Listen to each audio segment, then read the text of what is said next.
שלא ראתה שפחה למים, כמו סופה מן הים הולם, כמו תופש מים פועם ואין תרופה בעולם. הלב שלי מרים ידיים, כבר מועד לא עומד על הרגליים, שבר כלי שאין בו כבר מה, ושמיים הם לי חומה, איך אעבור בתוך הים ביבשה. ורק אתה יכול להפוך מספדי למחול, לזכך את החול, לרכך בי הכל. ורק אתה מבין איך לגשת ללב שלי, משכך כל כאב שבי, מרפא את הלב.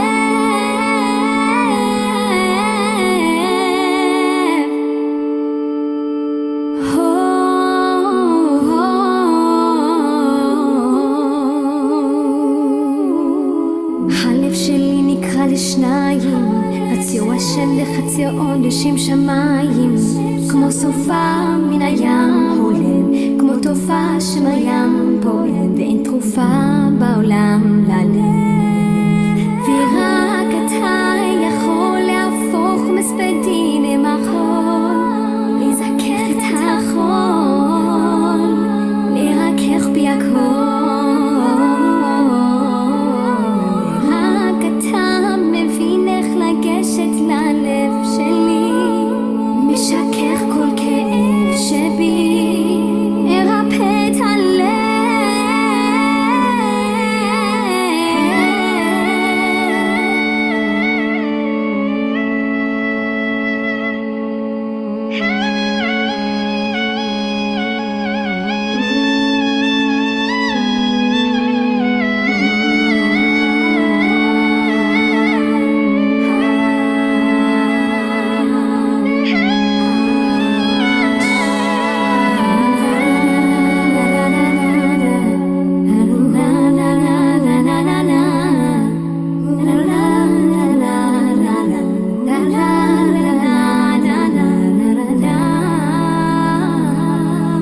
ויש אוצר שמציק לצום, ואין סיר שיצעק לצום, רק אני ים שלנו.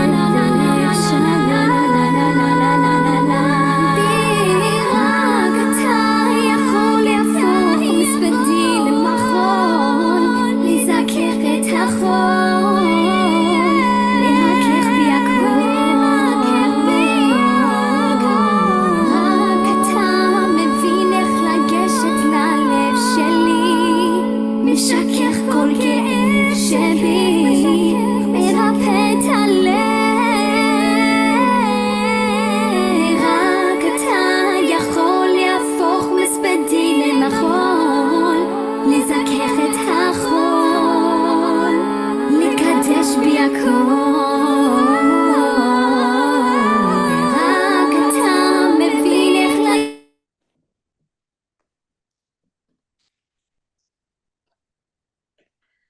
Hi, I am Kim Kotzen, your National President of Women for Israel and a proud Sapphire Society member.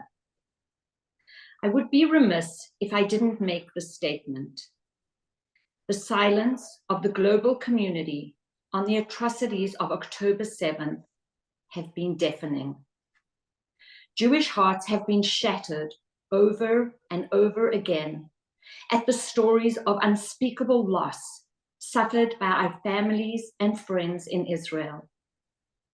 As the Executive Committee of JNF USA Women for Israel, we are horrified and outraged at the details that have emerged about the extent of sexual violence against Israeli victims.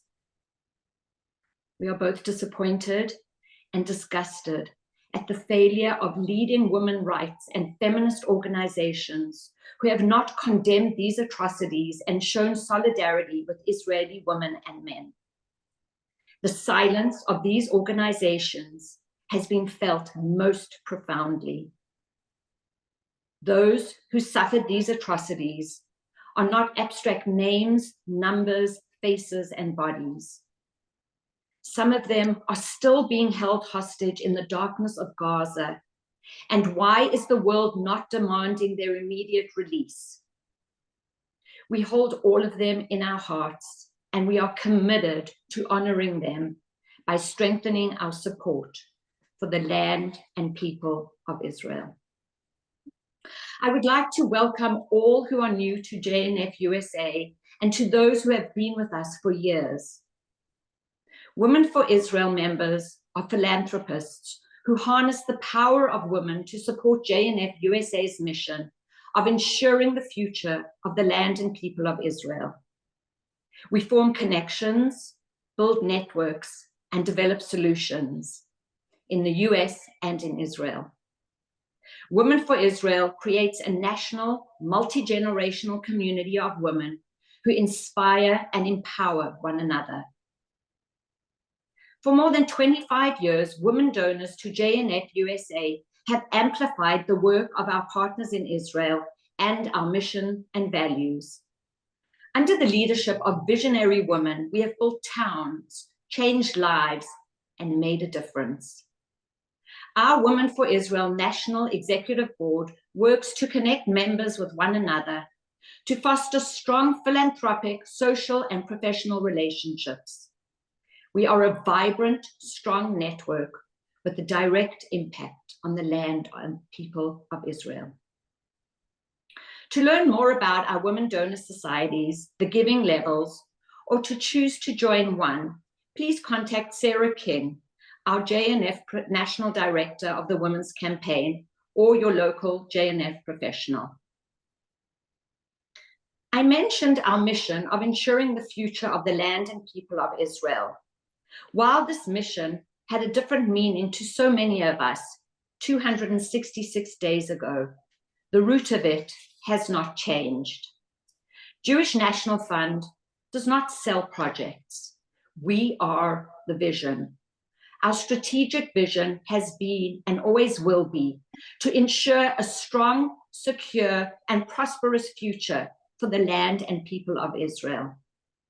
Everything we do, every project, initiative, and campaign we take on is integral to our vision of building and connecting to our land. We only support projects that will result in population and economic growth in the north and south of Israel. JNF USA New Build Together Plan is a comprehensive and bold strategic initiative to rebuild Israeli communities in the Israel envelope, communities on the border with Gaza, and provide the infrastructure and quality of life needed to allow residents to feel safe coming home. Our work to date includes supporting evacuees, trauma therapy, firefighting and protective equipment, agriculture assistance, respite activities, helping the elderly, support for the hostages and missing families forum, and life-saving trauma facilities. JNF USA is currently working on several campaigns. These include our Resilience, Reimagine, and Rebuild campaigns. To learn about any one of these, please visit our website at www.jnf.org, or feel free to contact one of your local professionals. Personally, I want to add that since October 7th, I have not been prouder than to be part of this organization. We are not thinking about ourselves during these times, but only about those in Israel and those impacted by the horrors of the Black Shabbat. In the wake of the unprecedented, unprovoked, and horrific attacks by Hamas from Gaza on civilian communities in Israel, we are all devastated by the loss of life and are praying for the families of the victims, the IDF soldiers who are bravely working to defend our homeland, our friends and family, and everyone impacted. We were there yesterday, we are there today, and we will be there tomorrow. Jewish National Fund USA has worked in close partnership for decades with all the communities on the Gaza border, and it is uniquely prepared to assist in meeting the emergency needs created by the current crisis and the real long-term needs of tomorrow. With all this weighing heavy on our hearts, I am asking you to consider making an impact and a difference in the lives of those affected by these atrocities. Jewish National Fund USA and Women for Israel invite you to be a partner in doing so. A gift made today will go far in making that a reality. Please use the link in the chat or the QR code on the screen to make a donation. We will pause for a moment before continuing. And I would like to thank you all for participating and being here today.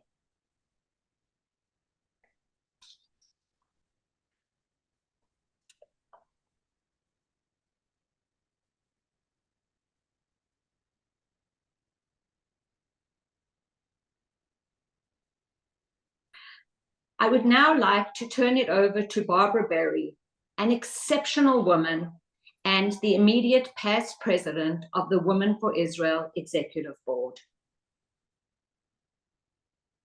Thank you, Kim. I'm Barbara Berry and a proud Circle of Sapphire Plus member. While I am eager to introduce you to our main speaker today, I first want to share with you the importance of our volunteer missions. I was on a JNF volunteer mission in March, and I can tell you that it was emotional, heartbreaking, and yet so rewarding. It was my opportunity to meet families of hostages, help in the fields, cook for the soldiers, speak with evacuee families, and help wherever I was needed. I encourage all of you, if you haven't done so yet, to please sign up for the volunteer missions and to support our brothers and sisters in Israel through your generous support of JNF USA. Today, you will be hearing from Rachel Goldberg-Polin. Rachel was raised in Chicago, and together with her husband, John, in the early 2000s, they moved with their 3 children to Israel. As we all know, on October 7th, her son Hirsch was brutally kidnapped and abducted to Gaza by Hamas while he was attending the Nova Music Festival with friends. We are so fortunate to have Rachel here with us today. Thank you, Rachel, and we are here to listen.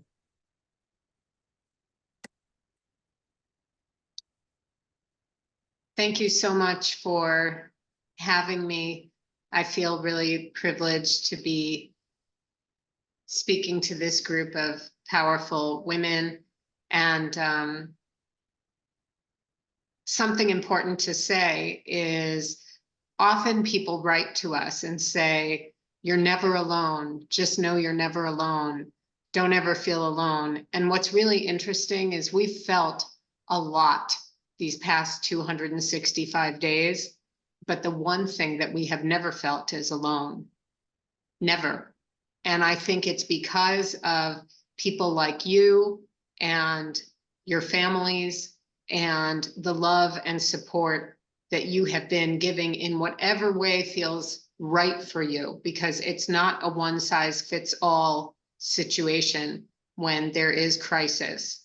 And so I really want to thank you, each of you, even people who are connecting today to hear this program who maybe haven't connected previously. Just showing up, that is showing support. So thank you very much for that warm introduction and for including me today. Thank you so much, Rachel. We really thank you so much for joining us today. We appreciate having you and for you finding the time to speak with us. We have some questions for you. So first of all, you seem to be all over the world these days. So where are you speaking to us from right now? So right now I actually am in my home in Jerusalem. We got back, we were in Washington last week.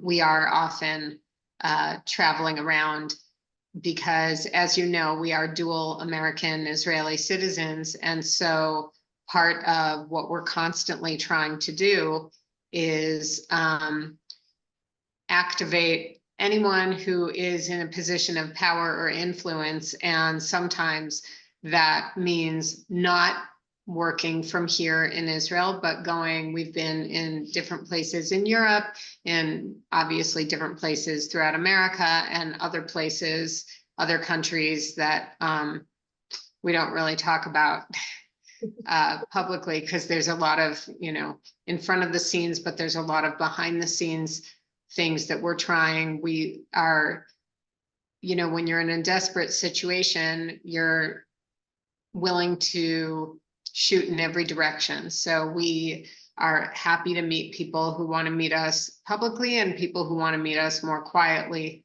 as well. So right now you're catching me actually in Israel, which is a good place to be as well.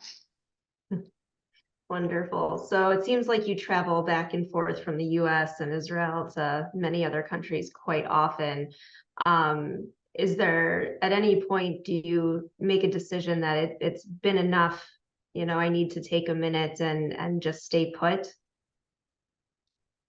Not really. I think what we tend to do is we just, we have this incredible team that's been working with us full time. There are 5 of us who work every day full time on this project that on October 7th we started, called Bring Hirsch Home, which is, on all the social media channels, which I'm sure that there are people listening who know all about Twitter and Facebook and Instagram. I knew nothing about any of that. I still don't really. But thankfully, Hirsch had a lot of young friends who immediately, already on the afternoon of the 7th, said, this is how we need to start spreading awareness. And so we have had people with us from the very first day. And one of the things that the team does at the beginning of every week is we say, where can we best be used this week? What can we best be doing? And we kind of have to put our finger on the pulse of what is happening. And then depending on where we can be the most useful, that's where we go. And I think all the hostage families are really doing that. I know that many people, there's no playbook for this. That's the problem, right? And many people try very hard to empathize, which we really appreciate. But even when people say to me, I can't imagine what you're going through, I can't imagine what I'm going through. So it's such a bizarre parallel universe of such torment. So we're constantly stopping, and sometimes even, it will be a Monday or Tuesday and we'll say, we need to get on a plane. And we get on a plane that night because we realize that we're not in the right place and we need to go somewhere else. And there really isn't downtime. When you say, is there a time when you have to say, okay, I need time? I don't think it's the way that real active trauma works. And I've talked about this in the past, that there is normative trauma that I think probably, unfortunately, all of us have had a taste of normative trauma at some point in our lives, whether that's a sudden death of a loved one or a partner coming home and saying, honey, I want a divorce. And, you didn't see that coming, or a child telling you something that really changes how you thought the trajectory of that child's life was going to go, and you now have to integrate this new reality. That kind of normative trauma is sort of analogous to, I always say, you're walking down a road and from behind a Mack truck hits you and knocks you, off the road onto your back, breaks every bone in your body. That's normative trauma. But what happens with normative trauma is that at a certain point, hopefully, each of us says, I think I can sit up now. I think I can try to stand. I think I can try to take a step. And how do you integrate that trauma into your life and start to proceed forward? What all of us hostage families are going through is what's called in psychology ambiguous trauma. And the problem with that metaphor is that the truck is still on our chest. And so there is no integrating that reality. It is, how do I not move in such a way that I accidentally shift a tiny bit and that truck crushes my rib cage and kills me? And so this trauma that we, the 120 families, are still in the midst of it's almost like taffy. It's this slow motion pull of agony, and we are not integrating it.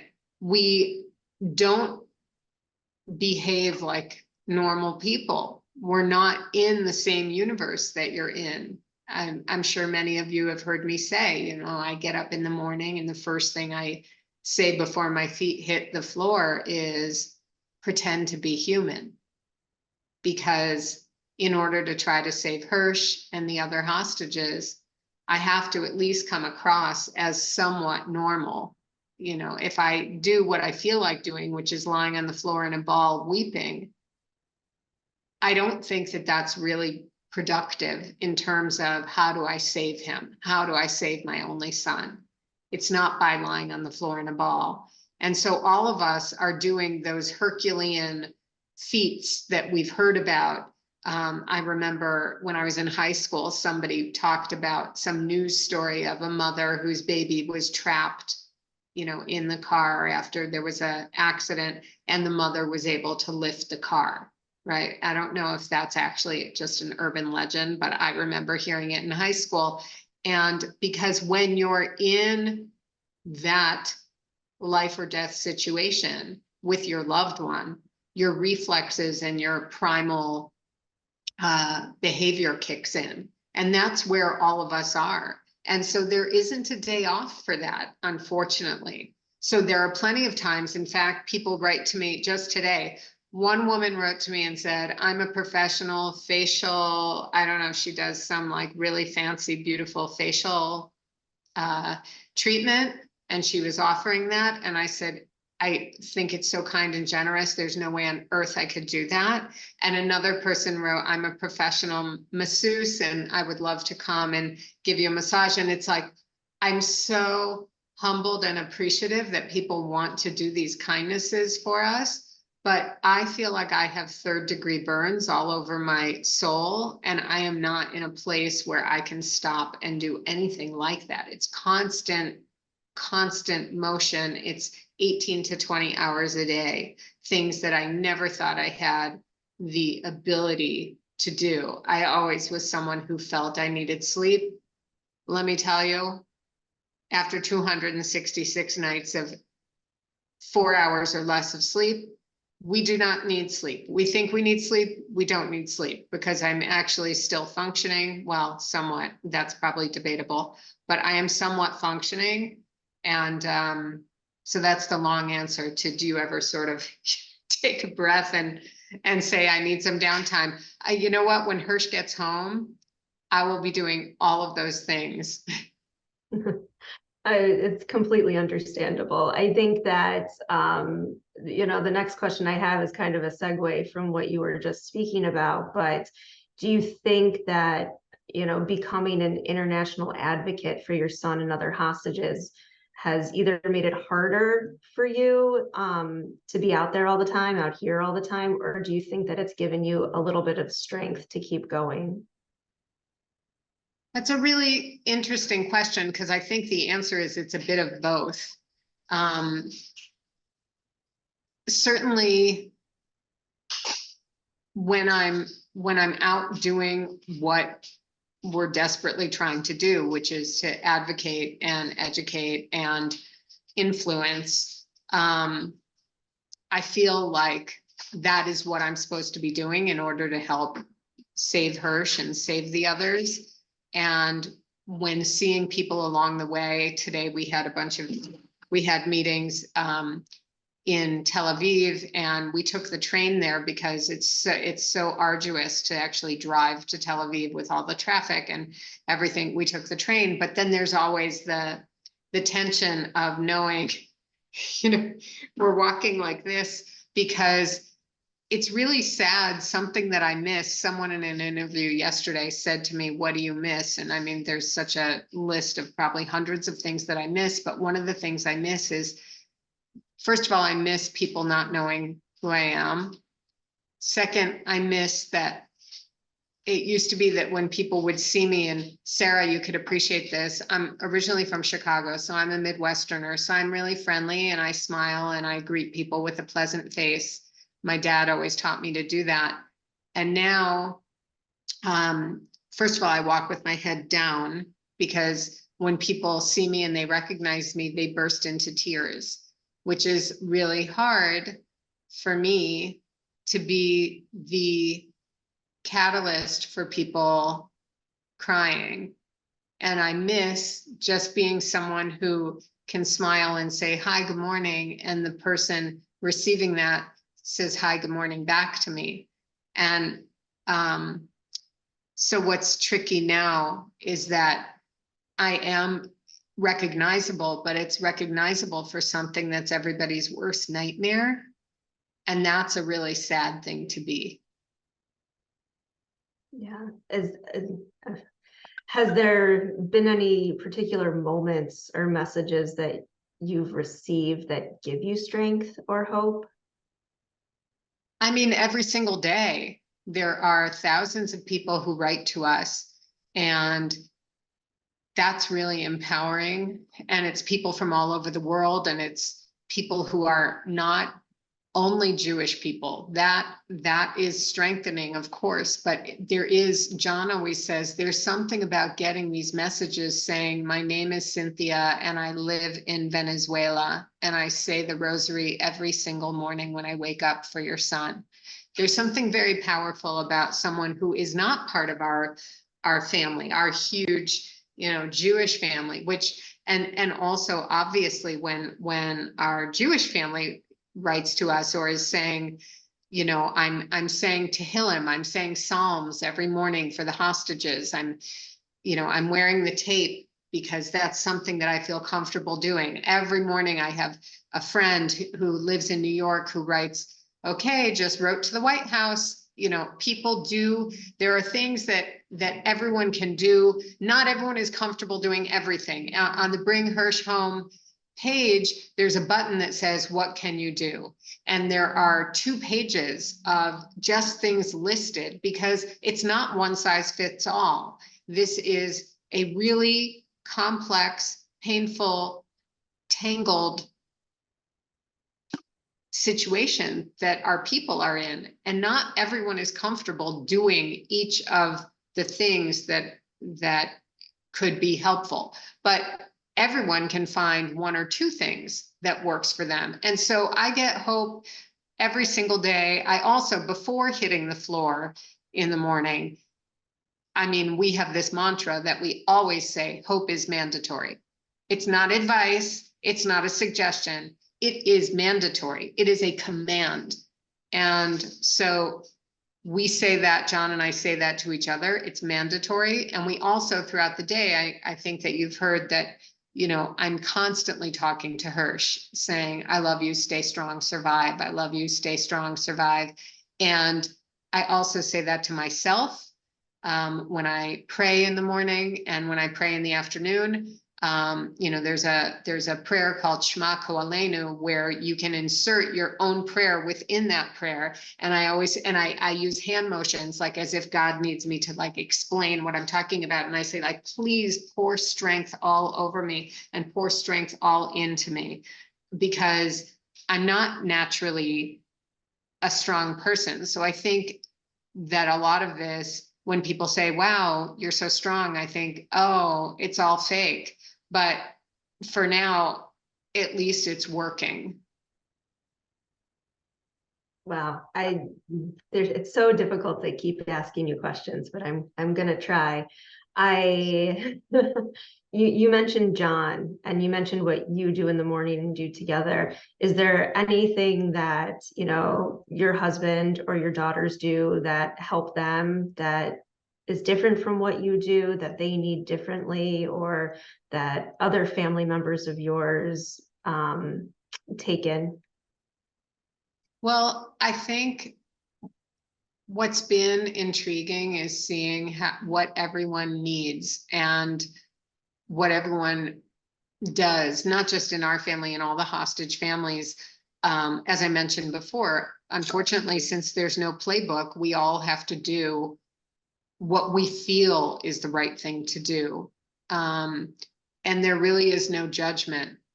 For me personally, it's been very much that I don't want normalcy. I don't want anything that seems normal, because that doesn't feel comfortable to me. So, you know, from the beginning,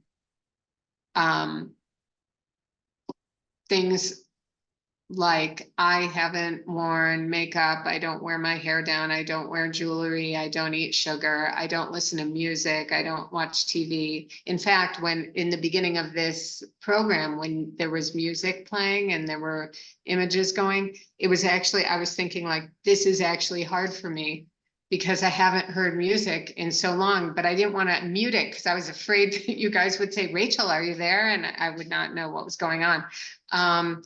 But what's been really impressive with my girls, and because one of the topics of today is about resilience, what has been inspiring for me is seeing my two daughters, who are 20 and 18, who in many ways, honestly, became in a way orphans on October 7th, because they for now lost their brother and their parents, because we have not been who we normally had been, and we are shells of who we were as parents. And I'm sad to say that, but I feel the 329 of us are really good friends, so I feel like I could share it with all of you.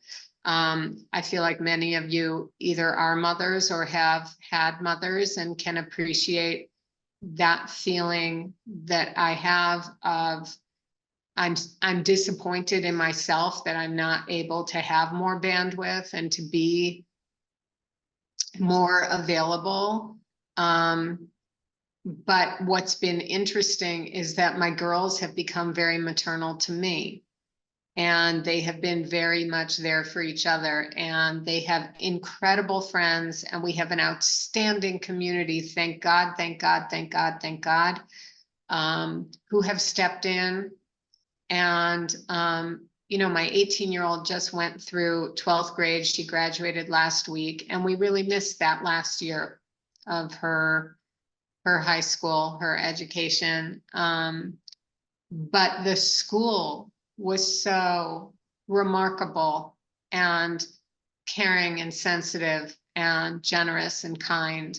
And so what's been interesting and inspiring for me in so many ways is that although we're in this chapter that's extremely dark and scary and tumultuous and terrifying, we have been the recipients of so much beauty and grace and kindness that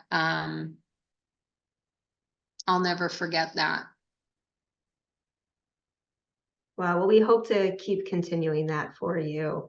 You mentioned, you know, that you can go on Bring Her Home, and there's 2 pages of ways to what we can do, you know, support. Are there any in particular that are that stick out most right now in this moment that we should all, when we log in after this event today, go to and focus on? Well, I certainly think that we are at a very delicate moment in terms of, I think that probably everyone on this call maybe is American or North American. That's my guess. I don't know. But what's interesting is even if you're not American, you can write to the President of the United States. And which I really think is an incredible option that not every country allows. And you can also write to the Prime Minister of Israel. We have both emails on our What Can You Do button. And I think it's important if this is an important issue to you. And I'm not going to presume that all 300 plus people on this call feel this way. But if you feel that the hostage issue is a critical issue, I think it's important that we let our elected officials know that. And I think that especially now, when unfortunately, I think that the hostage issue is becoming politicized in both countries in different ways, that remembering that what makes us such a unique people is that we value life so much that we will do things that seem extraordinary to save just even one life, let alone that now we have 120 lives. And I think it's very important that people remember that of those 120 hostages, they represent 24 different nations, and that they are Christians, Jews, Muslims, Hindus, and Buddhists. Because I think that the media has tried very hard to create this monolithic group of people who are all homogenous, who are being held. And I think that that is a terrible injustice and disservice to those cherished human beings who are being held. I've had the opportunity to become friends with a man who is related to 2 of the Arab Muslim hostages who were also taken on October 7th. And he has said to me, why isn't anyone doing advocacy for my family? And I said, I am. And I mention his family all the time. And I just think it is crushing that for whatever reason, and I don't want to even think about that because frankly, I have so much on my plate. I don't want to think about why is it that there is what seems to be an intentional misrepresentation of who those people are that are being held. So I just think that to me, communicating with our elected officials is a really important way of advocating how you feel about this topic. And I do think that some people like wearing the necklace, some people like wearing the little yellow ribbon, some people like wearing the tape, but I think there's some sort of cosmic relief to all of us hostage families when we know that other people are carrying a tiny molecule of what we're carrying. And yes, it's annoying when you're getting dressed in the morning to have to remember to put on your little pin or to make the tape, and it doesn't look good on every outfit, and it does elicit people's questions and curiosity. When we're traveling in America, I mean, last week people kept saying, oh, your dry cleaning tag is still on you. Oh, what is to look, guys, it's John. John, wave to JNF. Okay. But it starts a conversation. And I know that it's hard. I know that the world right now is not such a friendly place, and it's scary to have those conversations. But I think that it's critical. I agree with you. I mean, I don't find it bothersome or annoying or that it takes up too much time just to put something on in the morning. So if that helps at all, when you think about it, it's just a natural part of the day. You know, you spoke about how important it is to reach out to elected officials. You are someone who has had the opportunity to be in the presence of many elected officials now around the world, pretty much. How has that gone for you? How has the conversation been received from you to them and from other hostage families to them too. And do you think that any of those meetings have resulted in positive actions? Well, I had to kind of change my understanding of what success means, because in the beginning, when this happened, John and I would get into bed at night after working for 20 hours, and we would say, well, we failed because Hirsch is not home, they're not home, so we obviously failed, which is a horrible way to feel when you get into bed after 20 hours and you feel like every single thing you did was not good. And I was privileged to meet with a Christian group that was visiting Israel who have been incredibly supportive to us. And this woman took me aside at the end and she said, I want to just tell you that I am also in an ambiguous trauma with my son.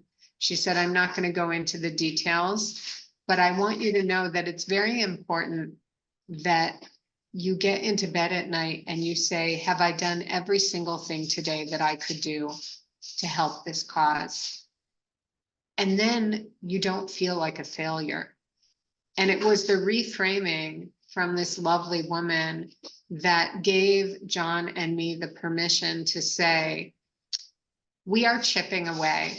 I am convinced that we are chipping away. And I have this image of the movie Shawshank Redemption, which I don't know if everybody's seen it, and I really don't want to ruin the movie for you if you haven't seen it. So if you have not seen it, now is the time to close your ears.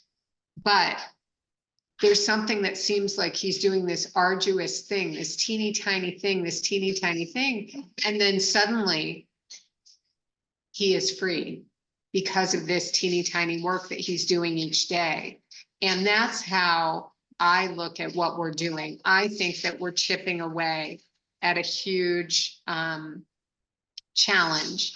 And I think that we are getting closer and closer. Now, having said that, I will also tell you that there was a lovely reverend that came to our house who was visiting. We've had people from all different faiths who came to our house, and he said, St. Augustine said, you have to pray as if it all depends on God, and you have to work as if it all depends on you.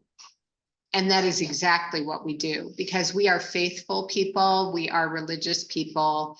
You know, we pray every day. We're saying Psalms and Tehillim throughout the day.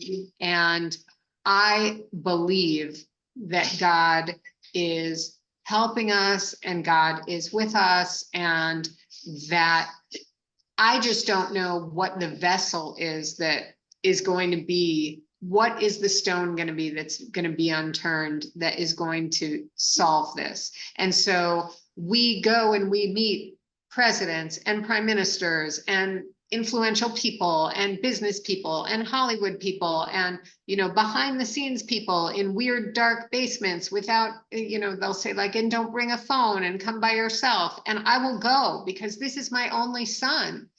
These, you know, everyone there is a Hirsch to someone. But I am convinced that this is, you know, going to come from the universe. I'm just working as if it all depends on me, but that's so that I'm putting in all the effort I can put in. So I do feel that when we've met those leaders, to be honest, everyone has been very kind. I think it's very difficult for anyone to look a mother in the eye and be anything but kind. So whether it was the Pope or the president or different prime ministers of different countries, I've yet to meet anyone who has not been empathetic and kind. I've also been very careful to say that people who say we really want them free, we really want the hostages to come home, wanting and doing are two different things. And unfortunately, in our 265-day geopolitical crash course, we've learned that what makes the world go round are interests, not wanting. If a country's interest does not completely align they are not going to help us get these hostages out. And if politicians' specific needs don't align with having the hostages come out or having them come out now, then they are not coming out now. And that is crushing. As a mother, as a human being, that is crushing. But that is the way the world works. And so it's when you ask, you know, what has that been like? On the one hand, people have been very kind. On the other hand, it's obvious that everyone is not doing all they can. And it's very easy to judge that because you still have 120 cherished human beings being held in an active war zone by Hamas. Yeah, it's I think it's crushing to us all that it's been 265 days and your son and the others are still there, and they haven't been released. And that what Kim mentioned earlier, like the outcry from the world, where, you know, we all want that to happen too. So we're gonna all take some steps and try to make that happen from us. I think, you know, there's only one more kind of question to ask you. We've been speaking for a while, and thank you so much for sharing yourself with us today. Is there anything that we haven't touched on today that you'd like to add, things that might be newer coming out that, you know, we should be paying attention to, focusing on, and thinking about? I mean, the one final thing that I'll just say, and again, I really thank all of you for your time, carving out the time to hear a little bit about what we're going through, is something that I mentioned a few weeks ago at one of the gatherings of at Hostage Square. I just shared this small piece of Talmud, which I think is a really beautiful idea. And I think it's important for all of us. And it's this, there's a question that's asked in the Talmud of why, before we say the words Oseh Shalom Bimromav, which is, you know, at the end of the Amidah prayer, before we request peace, traditionally we take 3 steps backwards. And the question is asked in the Talmud, why is that? And the answer that Rabbi Menachem Ben Zion Zaks, who is a Chicagoan, Sarah, he passed away in 1987, but he explains that before we can ask for peace, we all have to create the space for it. And that's whether we're talking to someone who's our friend, who's someone in our family, who's someone in our community, or who's someone who is really someone that we don't see eye to eye with. We have to create space for there to be peace. And before we can ask for peace, we have to turn and recognize that there are people more to the left of us and that there are people more to the right of us. And then we have to look forward and say, are we ready to do the work that it's going to take to make this absence of hostility happen? And I think that it's a really beautiful idea that was shared with me by Rabbi Ephraim Goldberg from the Boca Raton Synagogue in Florida. No relation, but I do like his last name. And so I just thought that that's a nice way to end, just to wish that all of us, please, may we all merit soon joyous, miraculous news, and may we have peace and deep breaths. And I pray that the next time that I see all of you wonderful people, that Hirsch is next to me and he gets to meet all of you and you can meet him and see for yourself that he really is a great person. It's not just me saying it because I'm his mother. Well, we believe you. Thank you. We thank you so much for taking the time to speak to us today, for being here with us. And I know that I'm not just speaking for myself when I say that we hope to be able to speak with you in a much happier way. But just to reintroduce myself to everybody and to close things out tonight or this afternoon, I am the National Director of the Women's Campaign. And while I'm trying, like I mentioned, to close things out, it's not so easy to follow you, Rachel. So We've used the word resilience quite a bit since the start of this war, and in the past, also talking about the region of Israel close to the Gaza border. It can take on meaning personal and unique to each individual. But I do want to say that resilience is something that you need to work at. It's defined by having the capacity to withstand or recover quickly from a disaster.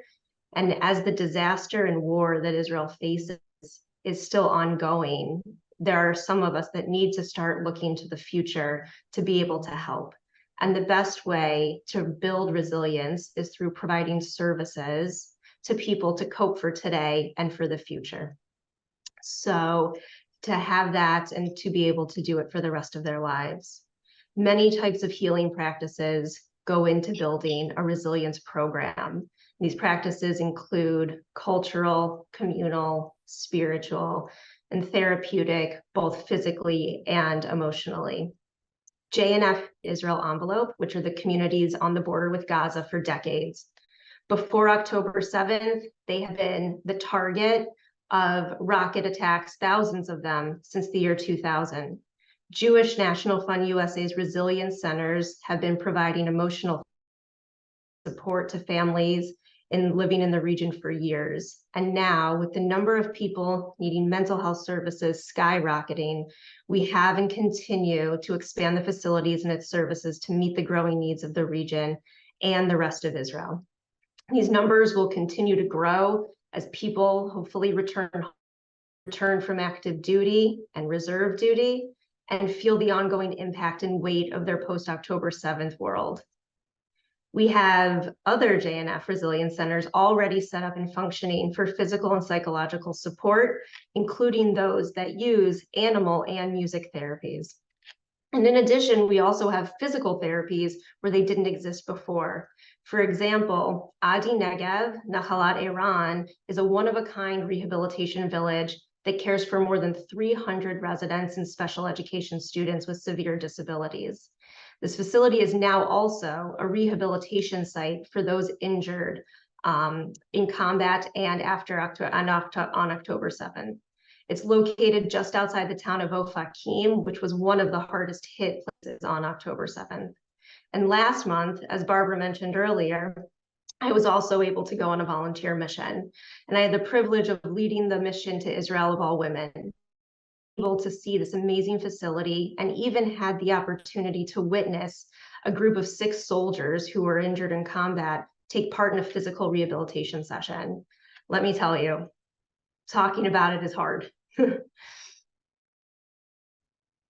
But the stories and conversations and connections from the volunteer missions that were made were just as important as the physical tasks that we did.